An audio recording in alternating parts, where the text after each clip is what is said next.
Perempuan jadi penipu investasi bodong, capai 2,2 rupiah miliar. Seorang perempuan di Tasikmalaya ditangkap Satreskrim Polres Tasikmalaya, terkait penipuan investasi bodong. Am alias A, 28, perempuan asal desa, Kecamatan Singaparna hanya bisa tertunduk saat digiring polisi wanita. Kapolres Tasikmalaya AKBP Rimsyahtono menyampaikan pelaku melakukan penipuan modus investasi bodong terhadap 13 orang warga. Kerugian para korban meraup Rp 2,2 miliar rupiah. Kita ungkap nilai kerugian investasi bodongnya mencapai 2,2 miliar rupiah dengan total korban 13 orang. Korban, ada yang berasal dari Kabupaten Tasikmalaya, dan luar kota ada Bekasi, terangnya.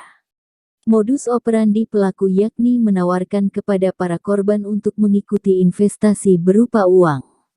Para korban dijanjikan keuntungan bunga 30% setiap pekan dari uang yang diinvestasikan. Dan keuntungan investasi tersebut dijanjikan akan dikembalikan keuntungannya atau bunga dalam tempo waktu 5-7 hari. Bunganya tidak masuk akal 30% dan para korban tertarik dan akhirnya tertipu, jelasnya.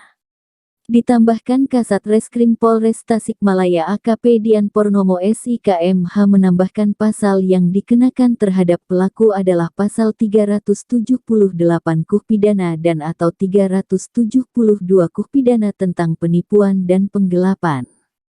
Pelaku sempat memberikan uang yang diklaim keuntungan kepada para korban. Uang yang diberikan ini hasil gali lobang tutup lobang. Jadi memang pelaku ini gali lobang tutup lobang untuk memenuhi janjinya berikan bunga 30%, paparnya.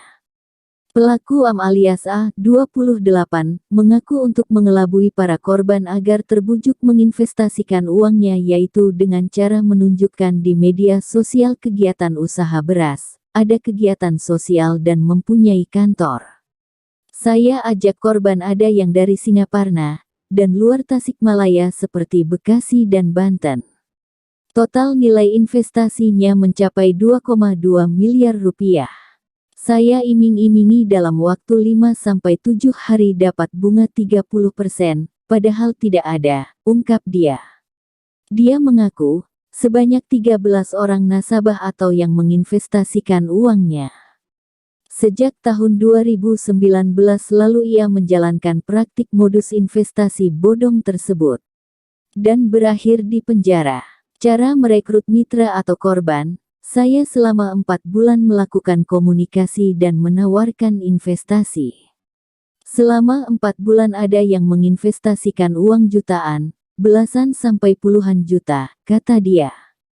Adapun uang hasil penipuan dan penggelapan investasi bodong tersebut oleh dirinya tidak dihabiskan semua. Sebagian untuk menutupi biaya kehidupan dan gaya glamornya. Pernyataan kuasa hukum tersangka Teddy Cipta Lesmana bahwa meminta penyidik untuk jeli dalam menangani kasus ini. Pihaknya menduga ada keterlibatan orang lain. Saya pikir penyidik juga harus melihat secara detail, karena masih mungkin ada keterlibatan orang lain dalam kasus yang menjerat klien saya, tuntasnya.